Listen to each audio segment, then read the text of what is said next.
Well, good morning, everybody, and we welcome you out here to the Honda Center in Anaheim, California. Kerber and Darren Pang with you as we bring you Blues Game Day live. The Anaheim Ducks played last night, so a small group of their players just skating on the ice right now, finishing up, as a matter of fact. The Blues will take the ice, in just about 45 minutes or so as they get ready for this makeup game. It's a rare situation that happened, of course, and we'll revisit here with you real quick. As about, not about 1 month ago to the day, actually, it was the Blues were out here in Anaheim, and just after about 12 minutes into the first period, Jay Bouwmeester collapsed at the end of the St. Louis Blues bench, and that put a whole chain of events into action. And Darren Pang, as we look back at that game, I was asked earlier today during an interview to reflect on that, and the one thing that I can really wrap my head around is an amazing response by everybody involved, whether it be coaches on the bench helping, whether it be players removing the bench, whether it be the medical staff on both teams, the doctors, the EMTs.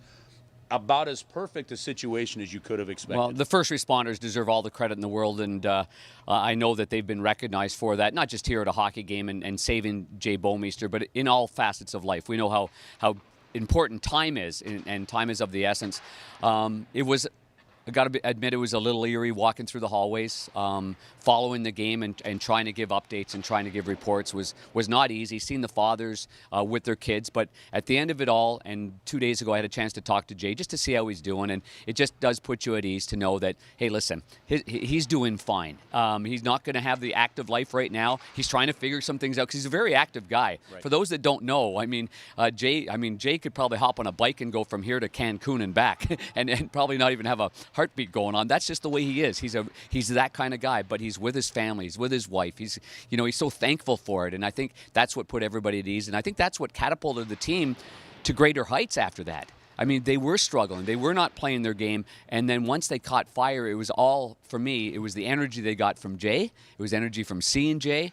And so in tonight's game, you know what? The first responders, I think they'll be recognized for everything they've done, and deservedly so.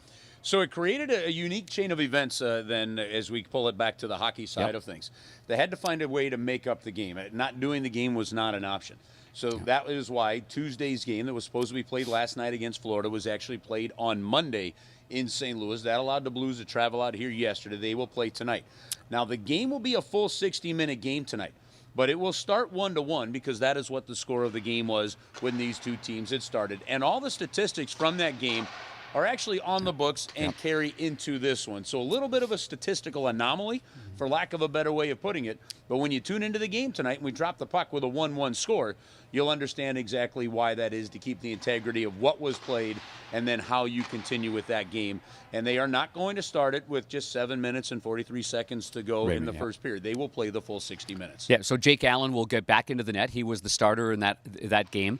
And so talked to him this morning a little bit. So he's going to play 70, how many minutes is that? 72? Yeah, about 72. About 72 minutes of a hockey game. And Ivan Barbashev's going to snap a goal drought. Just like a playoff game, right? Like you had to overtime. Yeah, exactly right. And because Ivan scored that goal, it hasn't counted yet, but once the puck drops, that goal will count. And it'll be on the books. So it's kind of a unique situation. It is very unique, yeah, for sure. But let's go back to the players now. I think the morning skate is going to be a very useful thing. You had a chance after the last game to talk to Robert Thomas. I thought an amazing response, to be honest with you, from a growing 20-year-old man. And I have to think that walking onto the bench where the incident happened could, depending on the player, depending on maybe their life experiences, and depending on how they've adjusted to the reality of what they saw over the last month, I think that could be at least a potential emotionally moment for them that they'll have to cross. And I'm glad that they're going to be able to do that at a morning skate. Yeah, and Robert Thomas, I mean, he did say that. He's mature beyond his years, and answering the question just about maybe a little anxiety, a little apprehension, a little nervousness coming back here. But the one thing I got from him and several of the players, of course, the entire team, they're always in it together, but that they were disappointed that they didn't play better in the Vegas game. Now, they lost 6-5 in overtime, a penalty called in overtime, and they really wanted to win that. I mean, really wanted to win that for Jay. They were disappointed with the way they played. I was more surprised with the way they played, and I was really proud of them the way they played. In this game, you can guarantee that the boys inside that locker room are once again, putting that inner competition, saying we're getting these 2 points here. We're coming out here with our very, very best. And so be prepared, be businesslike. It starts with the head coach. Craig Berube, he moves forward pretty quick. Yes, he does. I mean, he's an emotional guy. Don't make no mistake about that. but he wants everybody to go this way. And because you've got to be mentally prepared. You've got to get ready, because otherwise things happen. Injuries happen because you're not maybe all there.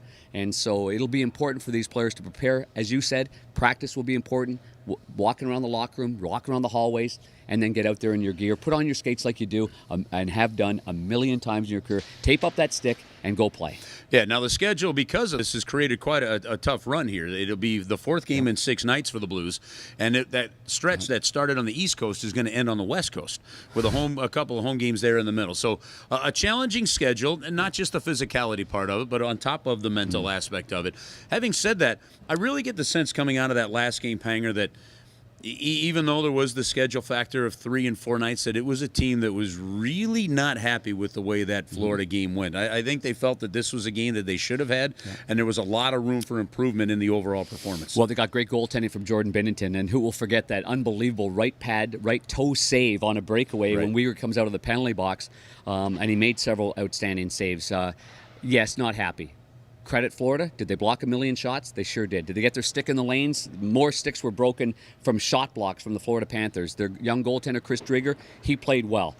Can the Blues get more traffic in front of the net?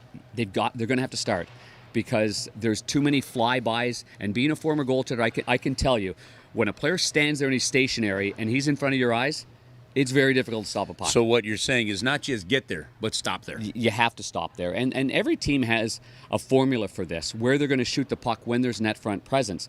And when I'm watching the games, I'm thinking that the player in front of the net is just a little too quick to slide to the side. You see, the goaltender only needs 1 split second to find that puck, because that's all he's focused on.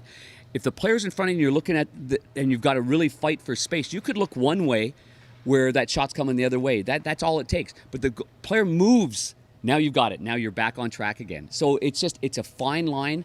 It's a split second that the decision has to be made by that player in front of the net. You saw, I mean, he almost lost his life. Alexander Steen in front of the net with Colton Parayko's 120-mile-an-hour slap shot buzzing by his noggin. But he does it, for me, better than anybody on the team. Because and he's his put 2 timing really good games together. He's played great. I thought that line was really, really good. I thought it was the best line on the night. Obviously, we're talking about Alexander Steen, Robert Thomas, and Tyler Bozak. They created chances. They got through the neutral zone well. When they're in the offensive zone, they made direct plays. They were in cohesion.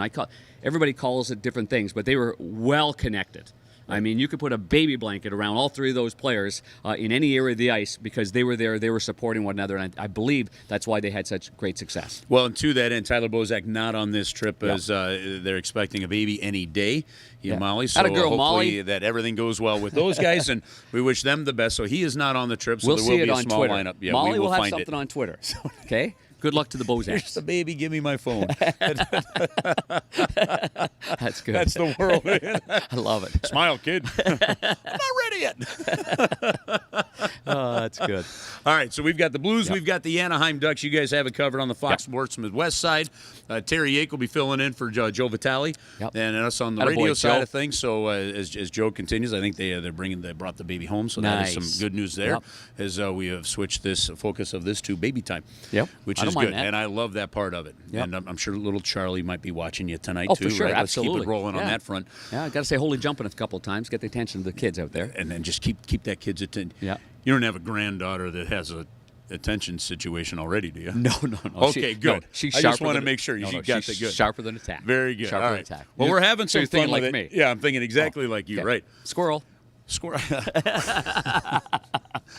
Listen, we're having some fun out here in Anaheim. We've got the Blues, we've got the Ducks, and then the Blues coming home for a Friday night game as well. So we'll begin a home stand. Your tickets available for there at stlouisblues.com. Otherwise, enjoy a fantastic day today, and we'll bring you the action. Blues and Ducks tonight here from the Honda Center.